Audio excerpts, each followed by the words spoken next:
barometer amal kita saleh tak salehnya di salat kita. Bila salat kita ikhlas dan sesuai dengan sunnah Nabi SAW, maka insya Allah amalan yang lain mengikuti. Ini aktivitas ini membantu saya di akhirat atau akan menyulitkan saya di akhirat? Kalau seandainya perbuatan itu ternyata akan menyulitkan kita di akhirat kelak, tinggalkan perbuatan itu. Anta ni'mal jund. Kamu adalah sebaik-baik prajurit. Coba lihat. Kamu adalah sebaik-baik prajurit. Maka tujuannya adalah menghancurkan kehidupan rumah tangga.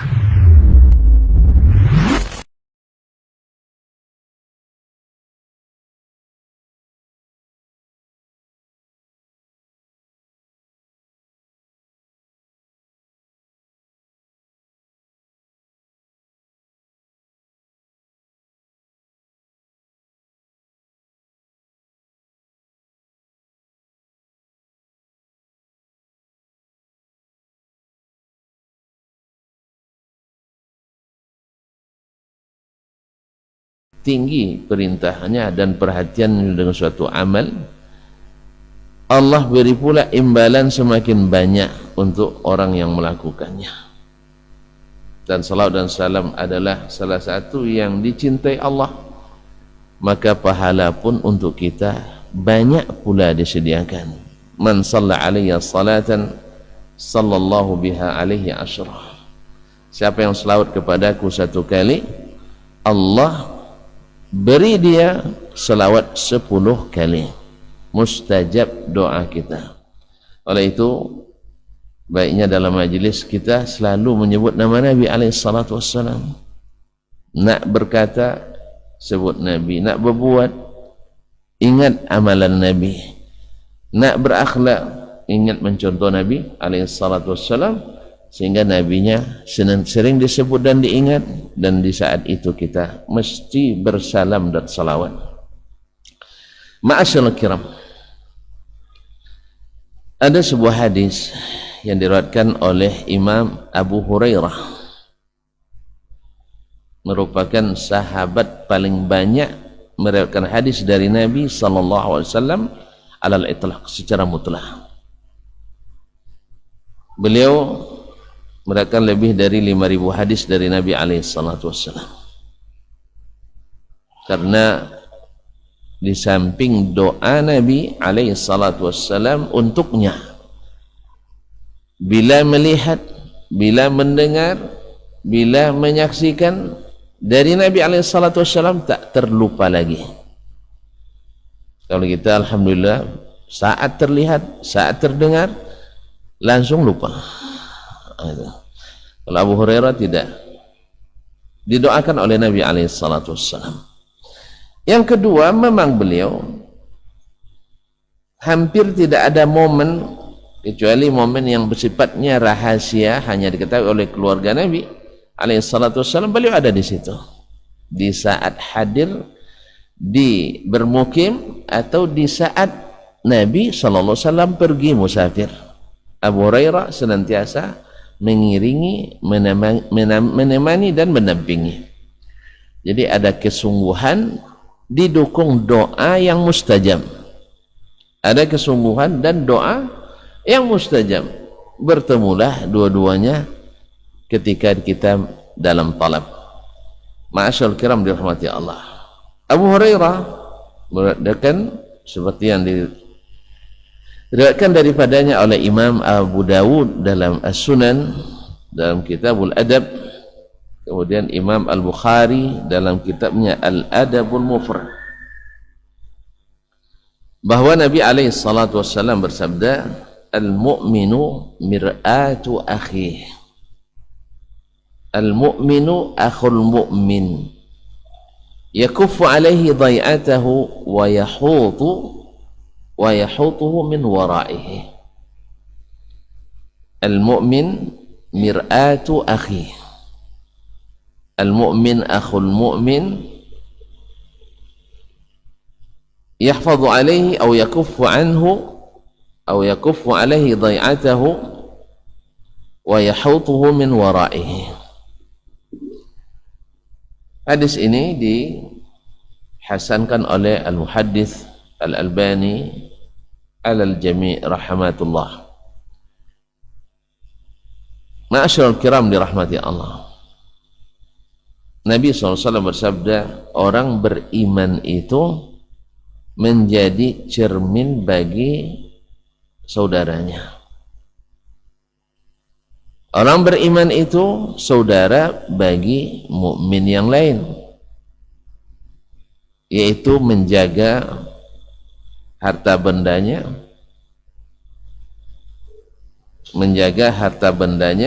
memelihara kehormatannya. Menjaga harta bendanya dan memelihara kehormatannya. Ma'asyiral kiram dirahmati Allah SWT.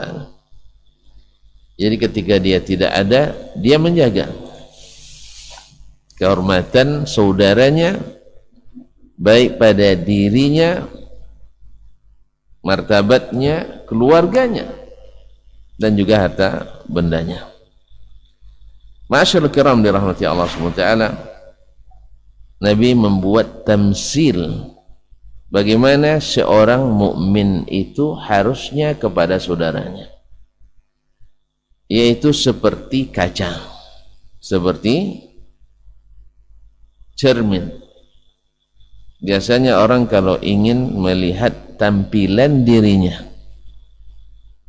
apakah sudah bagus, sudah necis, sudah gaya, sudah bersih, sehebat apapun, mesti dengan cermin. Dengan cermin. Kadang-kadang kita diingatkan dengan cermin. Pernah Harun Ar-Rasyid rahimahullah, seorang khalifah, ketika dia masuk ke ruang pertemuan atau di singgasana kerajaan atau kekuasaannya, ketika bertemu dengan para pejabat negara waktu itu, para menteri, terlihat oleh menteri besarnya bahwa di matanya ada sesuatu. Ini adab seorang seseorang bawahan kepada atasannya. Dia lihat di matanya ada sesuatu, dia tidak bilang, "Pak, ada taik mata di mata," bukan begitu. Ini juga pelajaran berharga bagi kita, bahwasanya menegur itu walaupun benar, tapi caranya mungkin belum pas. Ya, coba di depan orang ramai lalu dibilang ada taik mata di matamu, suka tuh. Apalagi seorang pejabat atau seorang pemimpin tertinggi. Maka dia panggil staf, bawa sini cermin Amirul Mukminin. Ya, orang kan sebagian bertanya-tanya, multitafsir, apa maksudnya bawa cermin ini? Nak suruh para menteri untuk bercermin itu gimana? Kan banyak tafsirnya kan? Tapi orang cerdas juga paham. Maka Harun Ar-Rasyid juga paham apa yang dimaksud. Berarti saya belum dalam kondisi siap.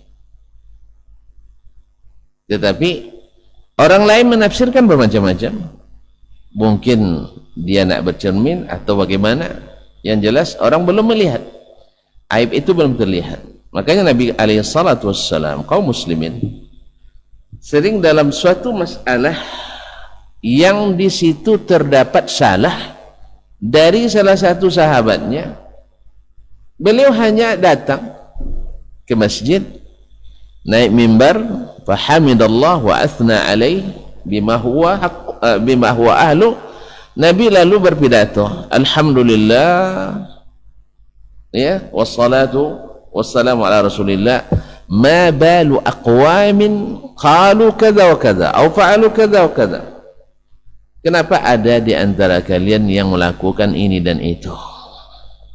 Ini bahasa, dia menunjukkan kesalahan tetapi tidak terdeteksi oleh yang lain. Menunjukkan kesalahan tapi sebaiknya tidak terdeteksi oleh yang lain. Ini seni Ini adalah sesuatu cara dan kiat yang dilakukan oleh orang, ibaratnya menarik rambut dalam tepung, rambut keluar, tepung tak terserah. Ini dah tepung dah terserak semua, rambut tak juga dapat. Kaum muslimin, makanya kaum muslimin, Nabi SAW memberikan contoh ini. Al-mu'minu mir'atu akhi. Seorang mukmin itu adalah cermin bagi saudaranya. Lihat kawan-kawan semuanya, orang biasanya bercermin pada umumnya di mana? Depan pintu atau dalam kamar? Atau tidak pernah bercermin? Pada bingung semua. Jarang bercermin ya? Jarang, berarti jarang berdoa. Nah, orang biasa cermin di mana? Ruang privasi atau di ruang umum? Dan memang jarang bercermin nampaknya. Memang suka bercermin ibu-ibu biasanya ya. Ruang rias orang di mana? Ruang umum atau ruang pribadi? Pribadi. Maka cermin itu, antum menjadi cermin bagi saudaramu, memang cermin sangat jujur, atau bahasanya sangat polos, yang ditampilkannya apa adanya, dan ini yang benar. Cermin itu akan memperlihatkan kepada kita keadaan yang sesungguhnya. Jadi kalau ada saudara mukmin kita menunjukkan kita seperti apa adanya, inilah yang sebenar-benar sadiq, yang sebenar-benar sahabat. Seperti yang dikatakan, sadiquka man sadaqaka la man saddaqaka. Yang temanmu yang sesungguhnya adalah yang senantiasa benar kepadamu, jujur kepadamu, bukan yang senantiasa membenarkanmu. Karena ada jenisnya nanti orang yang selalu benar bersama kita, dan ada yang selalu membenarkan apa yang kita lakukan. Dia tidak setuju sebenarnya, tapi dianggukkan juga. Dia sebenarnya benci, tapi diiyakan juga. Dia sebenarnya jangan-jangan dia sudah menyimpan, menjadikan file catatan-catatan kesalahan. Ini bukan sahabat yang sesungguhnya. Sadiquka man sadaqaka la man saddaqak. Saudara atau teman atau sahabatmu adalah yang senantiasa jujur kepadamu seperti cermin tadi, dan bukan yang senantiasa membenarkanmu. Apapun yang kau katakan, apa yang kau buat, dia tidak berikan atau tidak dia luruskan. Kaum muslimin dan muslimat rahimanillah wa iyyakum. Jadi Nabi alaihi salatu wassalam mengatakan mukmin itu cermin bagi saudaranya. Pertama, kepada kita masing-masing mukmin mesti selalu memposisikan diri siap menjadi cerminan yang baik, menjadi cermin yang bersih, menjadi cermin yang utuh. Sebab kita akan, orang banyak yang akan berkaca pada kita. Maka ini juga motivasi dari Nabi SAW kepada setiap orang yang mengaku beriman untuk senantiasa memperbaiki diri, khususnya orang-orang yang dituakan, orang yang ditokohkan, orang yang didahulukan. Selangkah aja didahulukan mesti diikuti, apalagi yang didahulukan berlangkah-langkah. Jadi bahwa sesungguhnya kalau kita menyadari bahwa kesannya kita akan menjadi cermin bagi saudara mukmin yang lain, mau tidak mau kita harus memperbaiki diri,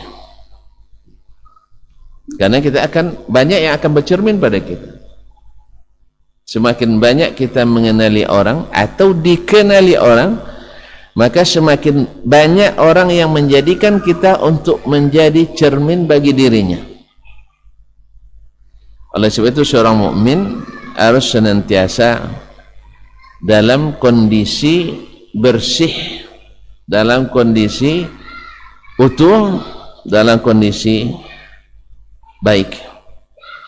Karena kalau seandainya cermin itu, andainya cermin kaum muslimin tidak bersih atau sudah retak atau pecah atau berdebu, pasti gambaran tidak akan benar lagi. Hanya cermin yang ini saja, hanya cermin yang polos, cermin yang asli, cermin yang jernih yang akan memberikan gambaran yang baik. Adapun cermin retak, karena ada cermin kalau sudah retak, gambar kita gimana? Nggak pernah punya cermin retak saya? Ambil cermin buat sini, kita retakkan nanti, itu lihat antum di situ. Gimana modelnya? Muka kita juga retak-retak. Cermin yang seperti ini diapakan? Hah? Antum kalau sudah punya cermin retak diapakan? Dijual tidak laku kan? Orang mana mau cermin retak? Diapakan? Dibuang ya? Coba perbaiki dulu, jangan langsung dibuang. Nah, tapi memang cermin tak bisa kalau cermin yang sudah retak tidak bisa ditautkan kembali. Ditautkan pun ibaratnya ini jadi tamsil juga bagi orang kita, ibarat cermin yang pecah atau retak, susah untuk utuh kembali. Artinya apa? Bila antara seseorang pernah begaduh dengan yang lain sampai mengeluarkan, ibaratnya sampai dimuntahkan. Ini biasanya kadang-kadang benci itu bisa saja pecah di perut, tak pecah di mulut. Tapi kalau udah pecah di mulut, ini yang payah. Pecah di mulut itu payah. Maka tuan-tuan kalau marah biarlah mules-mules saja perut itu. Kalau perlu bocor, mencret olehnya, tapi jangan sampai muntah.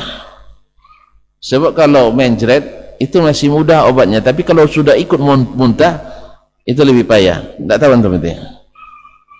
Ustaz, mana yang lebih payah, mengobati muntah atau mengobati mencret? Serius sih. Kita tanya ada dokter nah. Kaum muslim. Muntabir lebih parah daripada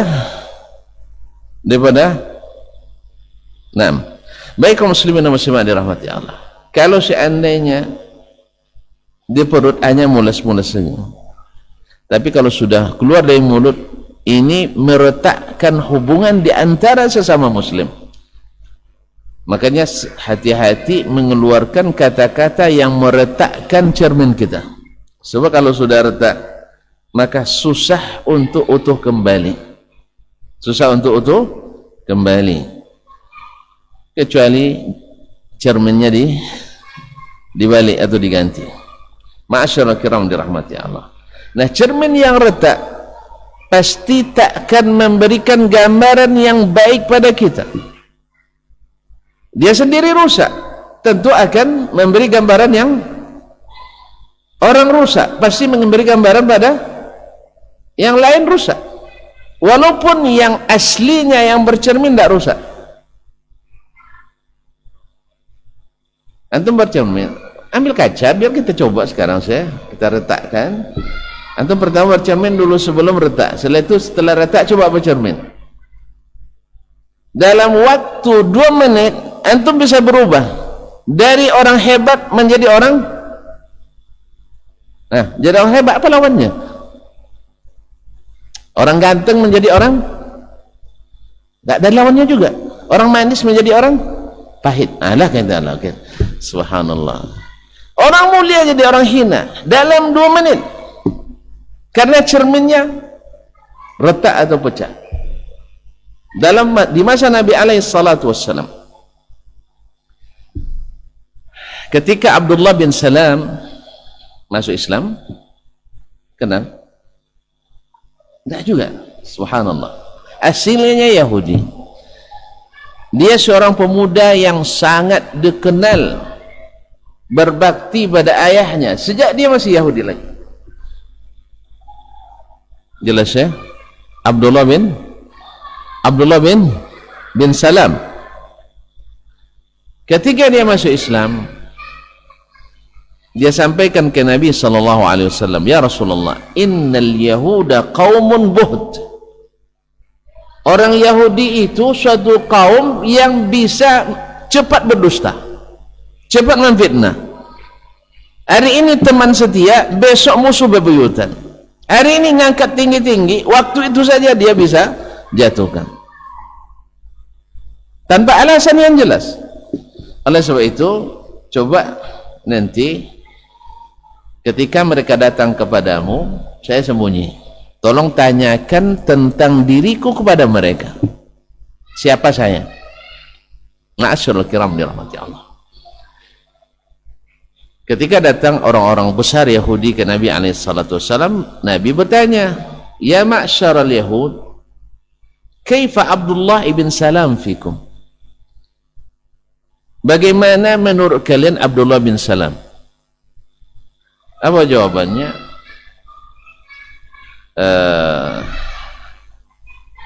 Dia adalah terkenal dengan akhun karim, ibnu akhin karim, atau Syarif ibnu Syarif, orang mulia, anak orang mulia, orang hebat, anak orang hebat. Begitu jawaban mereka.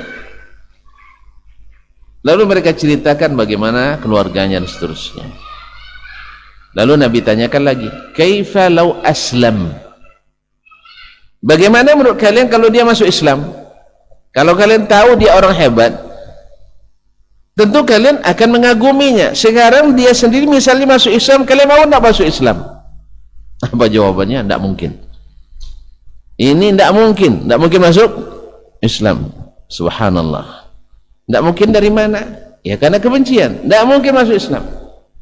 Akhirnya keluar Abdullah bin Salam dari belakang sitar, lalu dia bilangkan, "Asyhadu an la ilaha illallah wa asyhadu anna Muhammadar Rasulullah." Coba bayang.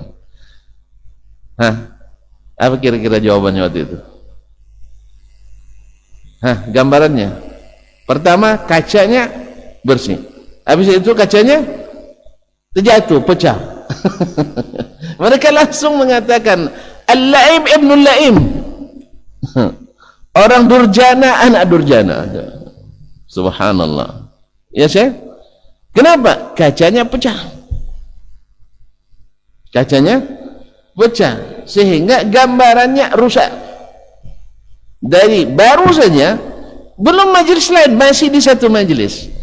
La ilaha illallah Muhammadur Rasulullah. Bagaimana kalau sudah berganti majelis? Baru satu majelis, anak orang mulia, saudara mulia, anak keturunan orang mulia. Sekarang orang durjana, anak orang, coba ayahnya pun ikut kena juga. Ayahnya pun kena juga.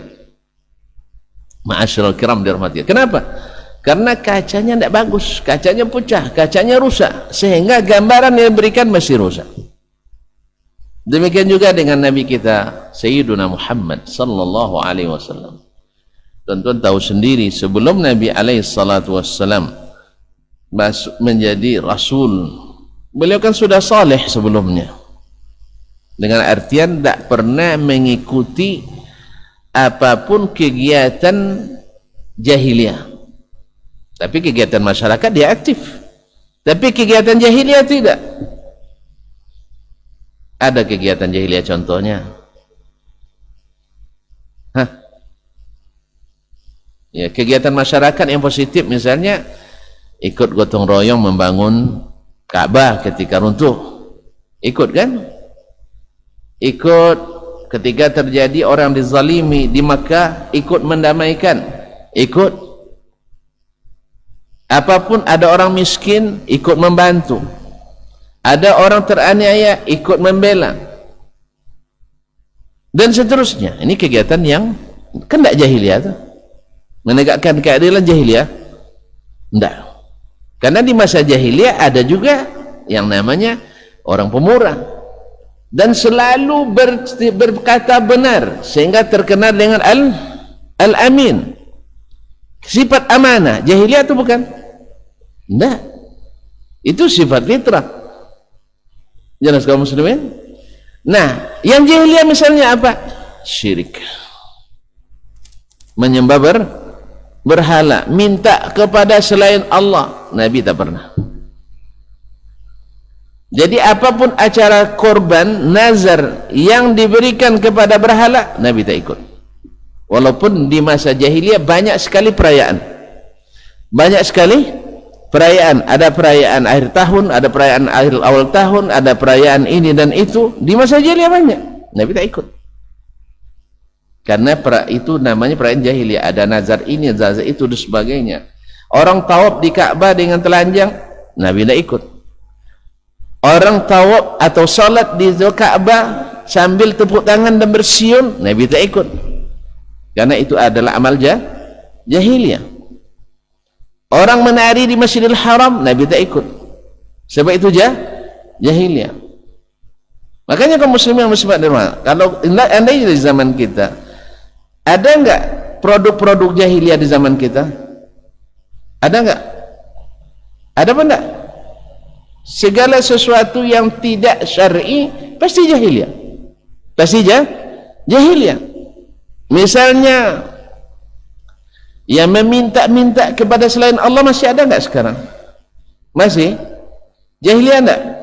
Jahiliyah. Andainya ada orang sekarang, orang baik di masyarakat, tapi di masyarakatnya ada acara misalnya sesajen sedekah laut misalnya kan, sedekah laut untuk Nyi Roro Kidul misalnya.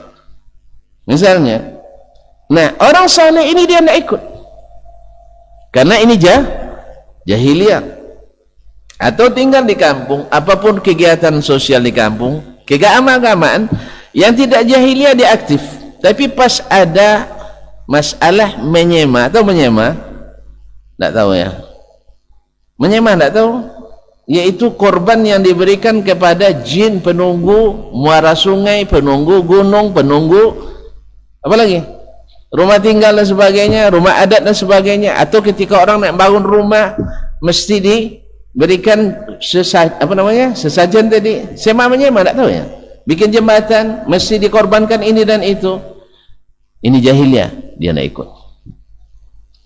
Nabi tidak ikut. Ma'asyarul kiram. Sudah masuk waktu sih. Ini waktu dimajukan ya. Baik. Gimana? Selesai aja sampai di situ? Nah, Imam. Selesai sampai di situ aja. Atau kita sambung? Azan dulu. Terus sambung sampai selesai lama sih. Batasilah kaum muslim. Jadi Nabi SAW, beliau di masa itu, ya, walaupun tidak ikut segala kegiatan, orang tu tahu sebenarnya ini kegiatan tak patutlah Muhammad ikut. Misalnya orang acara konser misalnya, konser masa jahiliyah ada konser? Ada sekarang? Masih juga, subhanallah. Nah, orang berzina legal ada enggak di masa jahiliyah? Ada di masa ini? Ada juga ya? Masih ada lokalisasi? Na'udzubillah. Ini jahiliyah juga. Nabi tak mungkin. Orang tahu, orang sehat tak mungkin melakukan itu. Buktinya mereka tahu, kaum muslimin dan muslimat dirahmati Allah, ketika di tahun 35 umur Nabi SAW terjadi banjir bandang di Makkah sampai Ka'bah runtuh, kemudian Hajar Aswad hanyut, mereka syaratkan untuk membangun kembali Ka'bah di tapak yang dibangun oleh Nabi Ibrahim dan Ismail alaihi wassalam. Mereka syaratkan tidak boleh infak dari hasil prostitusi. Apa prostitusi? Hah? PSK ya? Nah, pekerja situ komersial. Serta ke situ komersial. Tak boleh. Tak boleh hasil judi. Padahal mereka para pejudi semua, petarung semua. Tidak boleh dari hasil riba. Ternyata mereka paham juga riba haram. Tapi mereka fundamental ekonominya dibangun di atas riba, tak boleh hasil rampasan, walaupun mereka suka merampas milik orang. Kalau sudah keluar bulan haram, mereka serang kabilah, diambil dengan zalim. Tapi mereka tahu tuh haram rupanya. Kayaknya ada mirip-mirip juga kita hari ini, tahu haram tapi tetap dibuat juga. Ma'asyiral kiram dirahmati Allah. Kapan tahu? Ketika bikin masjid. Ketika masjid, ini kalau infak tolong jangan bunga bank dak ya, katanya kan, itu misalnya. Dia tahu rupanya. Karena itu bukan baik. Sehingga karena saking sedikitnya penghasilan yang halal, Ka'bah yang hanya sebesar itu tak bisa dibangun oleh seluruh masyarakat Mekah. Mungkin itu juga sebabnya kenapa masjid di negeri kita lambat juga selesainya. Mungkin, iya kan? Kita bikin masjid cepat selesainya. Tuan-tuan jawablah, jangan saya terus yang jawab. Tuan-tuan jawab. Kita sering tak bikin masjid bertahun-tahun? Sering tak? Sering. Kenapa? Mungkin wallahu a'lam tidak mau harta itu pergi ke situ. Pasalnya apa? Banyak sumber yang tidak jelas. Bilang aja, jangan bilang tidak halal. Yang tidak jelas, tidak halal itu kan? Kaum muslimin dan muslimat. Apa sebab? Karena memang harta yang tidak jelas, yang syubhat, harta yang tidak halal, tidak mau dia pergi ke tempat suci itu. Tidak mau dia. Antum kalau pergi belanja ke mall, Masya Allah 2-3 juta habis sekali belanja, oke. Tapi pas pergi ke masjid bawa 20.000 aja berat. Ini tolong pertanyakan, ada nggak hubungan dengan kejelasan harta atau tidak? Kalau ada, harta saya halal Ustaz. Ada nggak keikhlasan antum bermasalah atau belum? Bilang nggak ada Ustaz, saya ikhlasnya, saya ikhlas. Ikhlasnya kalau 20, kalau 2 juta enggak. Jadi pada banyak tidak ikhlas, lebih baik sedikit ikhlas. Makanya masjid lambat selesainya. Antum lihat di negeri-negeri yang Masya Allah berusaha menjaga diri, berusaha, sempurna tentu tidak akan ada hari ini, dan juga di zaman Nabi juga tidak 100% orang secara kolektif, tidak 100%, tapi personal bisa. Kaum muslimin dan muslimat dirahmati Allah, di negeri-negeri yang mencoba berusaha menghalalkan rezekinya, menghilangkan yang syubhat, menghilangkan pelanggaran-pelanggaran syar'i, alhamdulillah kalau bangun masjid sering dalam sebulan selesai. Bahkan tidak jarang satu orang bangun satu masjid. Bukan masalahnya di mereka kaya-kaya semua, tidak. Sebab di negeri kita yang ini lebih kaya, Indonesia ini lebih kaya sebenarnya. Kan lebih kaya kita, gayanya lebih kaya. Nah, Allahu a'lam. Iya, memang negeri kita ini kaya raya sebenarnya, tapi tidak nampak entah di mana ngumpetnya kekayaan itu. Coba lihat, antum lihat saja di atas minyak, di bawah minyak, tapi kita sering ngantri beli minyak. Karena aneh, sawit banyak di sini untuk bayar solar, ya kan? Bensin banyak di sini, ada CVI, ya kan? Tapi kita lebih banyak antri beli minyak. Coba bayangkan sih. Tapi di negeri lain yang minyaknya banyak, harganya murah, antri jarang, justru lengang. Barakah. Oleh itu kaum muslimin dan muslimat dirahmati Allah. Kok sampai ke situ pula tadi kaji kita? Nabi sallallahu alaihi wasallam tak pernah rusak cerminnya. Yang rusak cermin orang itu. Nah, ketika Nabi alaihi salatu wassalam mulai berdakwah tadi, lalu mereka sodorkan, ni cermin kami, maka rusaklah gambaran Nabi sallallahu alaihi wasallam dari al-amin menjadi al-kazzab, dari salih menjadi orang yang majnun, sahir, orang cerdas menjadi gila menurut mereka. Apa sebab? Cerminnya sudah pecah. Jadi kaum muslimin dan muslimat, bila hari ini misalnya kita digambarkan tidak baik misalnya oleh sebagian saudara muslim kita, Kita tidak serta-merta harus menghukum benar tidak baik itu. Kita lihat dulu kacanya benar apa tidak. Cerminnya cermin berdebu atau cermin retak atau cermin berderai. Karena hari ini kaum muslimin Nabi kan tidak hidup bersama kita. Bahkan di zaman Nabi saja orang bisa pakai cermin retak, apalagi di zaman kita. Azan dulu sih. Daripada tuntun mandang terus, kapan lo selesainya nih? Terus azan dulu.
Ma'asyarul muslimin wa ma'asyarul muslimat dirahmati Allah. Jadi tadi kita mengatakan bahwa seorang itu karena dia akan menjadi cermin bagi saudaranya, maka mesti berusaha untuk senantiasa menjaga jangan sampai cermin ini kotor. Bila kotor dibersihkan segera, karena memang yang namanya cermin rentan sekali menangkap noda dan debu. Apalagi di negeri atau di tempat atau di zaman di mana debu itu banyak. Sekarang kan banyak debu. Rumah kita di tepi jalan banyak sekarang, banyak debu. Kita suka juga jalan-jalan, banyak juga debu. Maka harus rajin membersihkannya. Yang kedua, ma'asyiral kiram dirahmati Allah SWT, biasanya kaca itu memang rentan rusak, tersentuh, jatuh, pecah. Mukmin juga seperti itu, sangat rentan tersinggung, sangat rentan jatuh, baik jatuh hati maupun jatuh hati gampang juga, jatuh apa lagi, jatuh martabat juga, merasa dijatuhkan. Maka kaca itu memang harus dirawat dengan sebaik-baiknya agar dia senantiasa utuh, sehingga memberikan gambaran yang sebenarnya tentang kita, gambar yang jujur.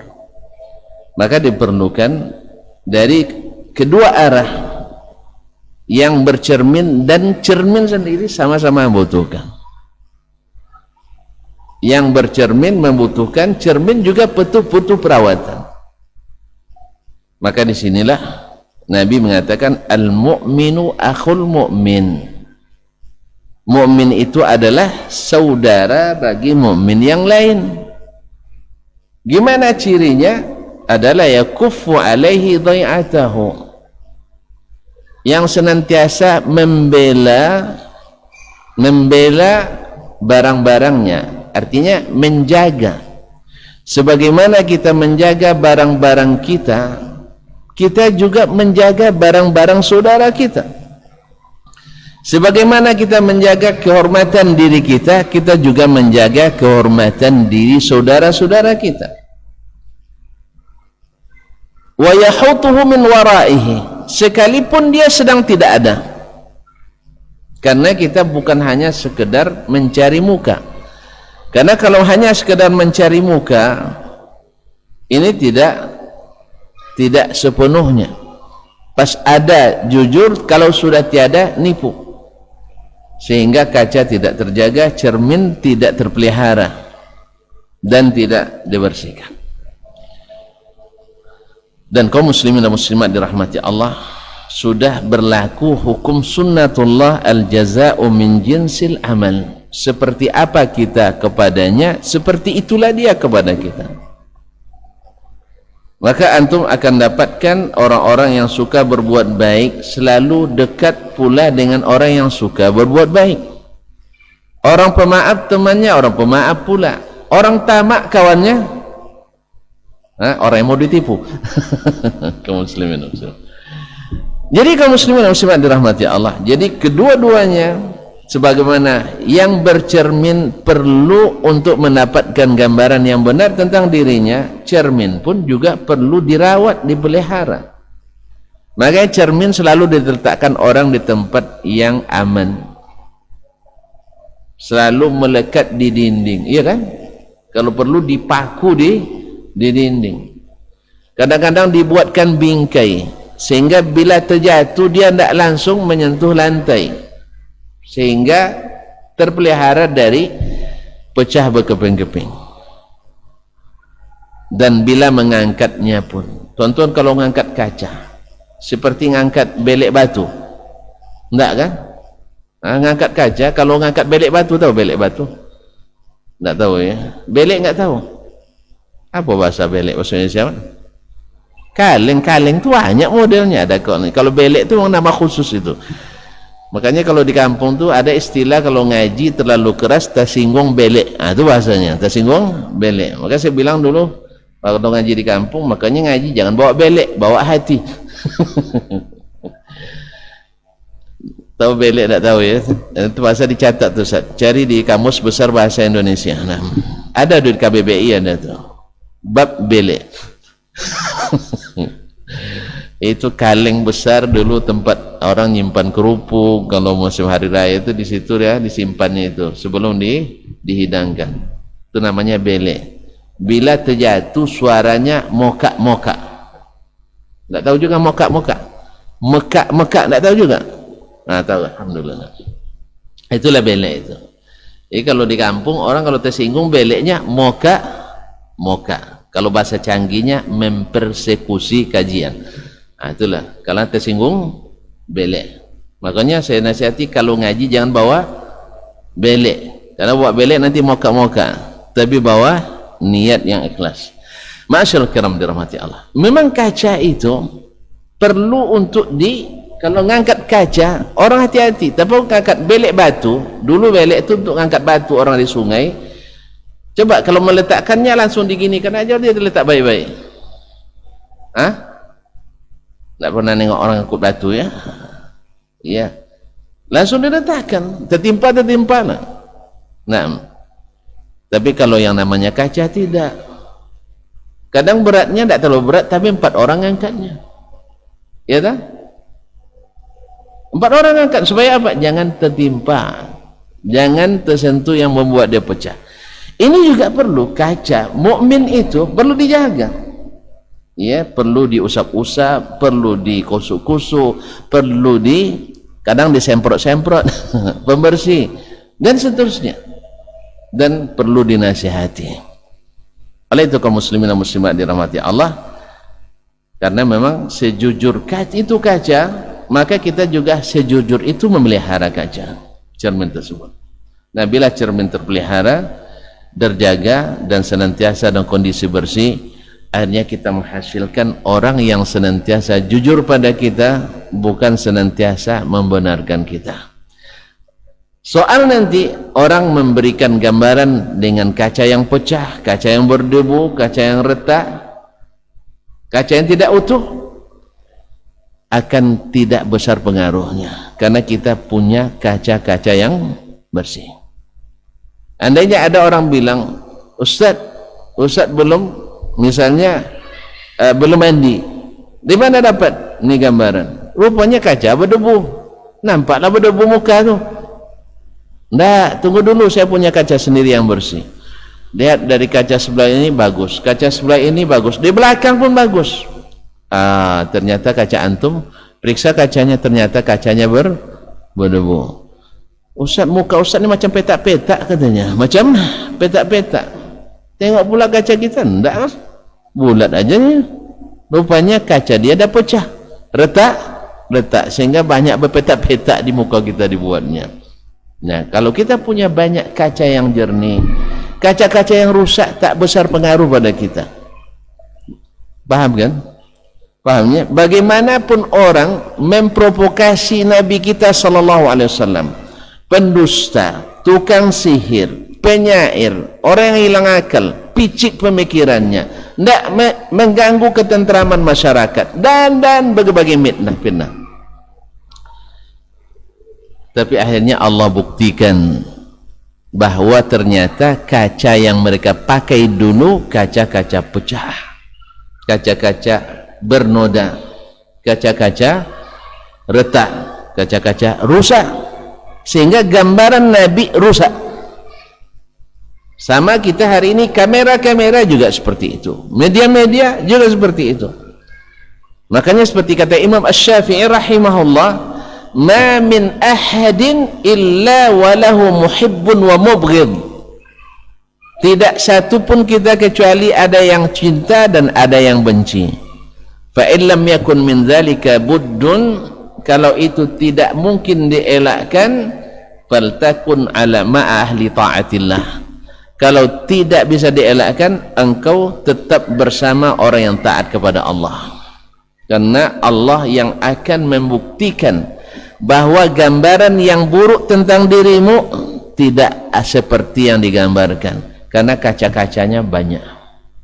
Maka berusahalah selalu untuk mengumpulkan kaca-kaca yang bersih, kaca-kaca yang jernih, kaca-kaca yang utuh, dan kaca-kaca retak itu tak terpakai lagi.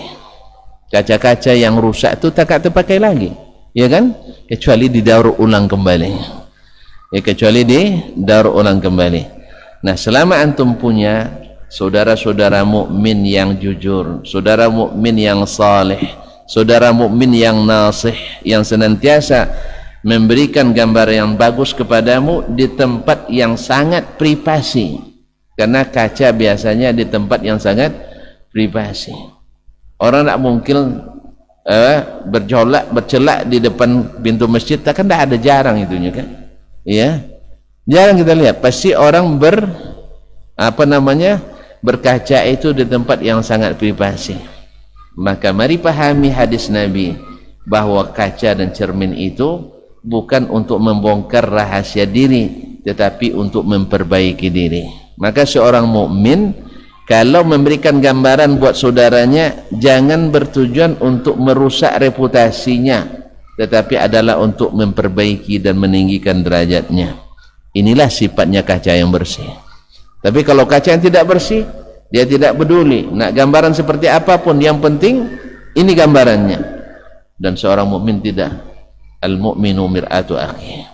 Makanya ujung hadis, al-mu'minu akhul mu'min, mukmin itu saudara bagi yang mukmin. Ditafsir dengan hadis lain lagi bahwa seperumpama orang mukmin itu dalam persaudaraan, dalam kasih sayang, seperti kal jasadil wahid, seperti satu tubuh.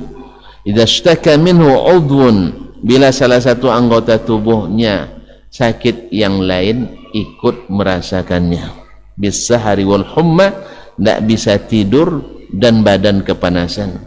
Oleh itu kaum muslimin dan muslimat dirahmati Allah, hadis ini sungguh luar biasa, yaitu dalam memberikan gambaran kehidupan seorang mukmin dengan mukmin yang lain. Yang harus dilakukannya adalah seperti cermin yang memberikan gambaran yang benar, tetapi di tempat yang bukan terbuka, tetapi di tempat yang sangat privasi. Itulah sebabnya Imam kita Syafi'i rahimahullahu ta'ala, man nasahani fima baini wa bainahu faqad nasahani.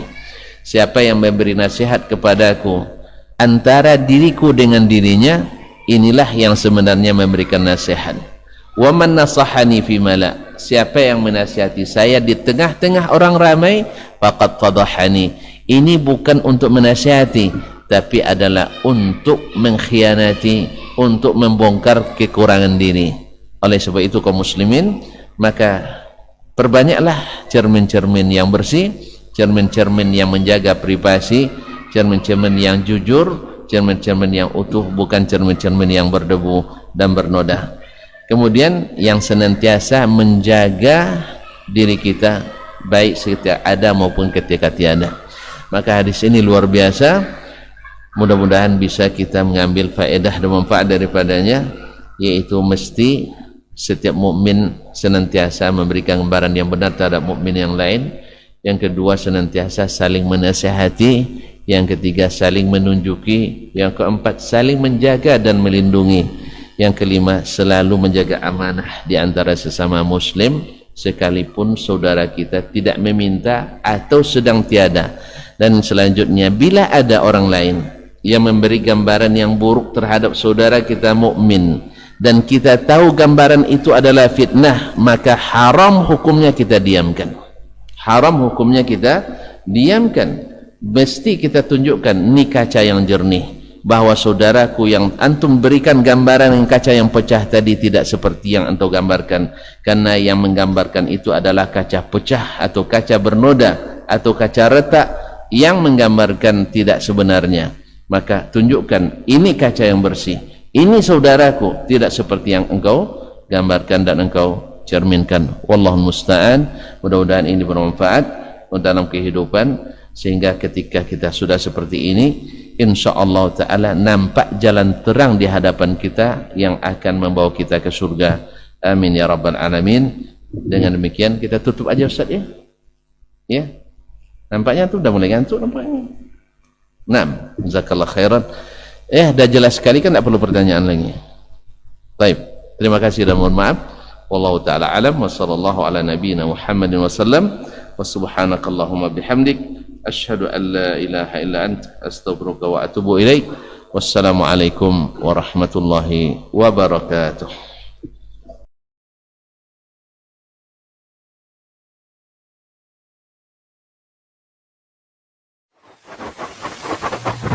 barometer amal kita saleh tak salehnya di salat kita. Bila salat kita ikhlas dan sesuai dengan sunnah Nabi SAW, maka insya Allah amalan yang lain.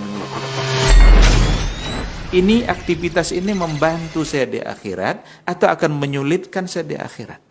Kalau seandainya perbuatan itu ternyata akan menyulitkan kita di akhirat kelak, tinggalkan perbuatan itu.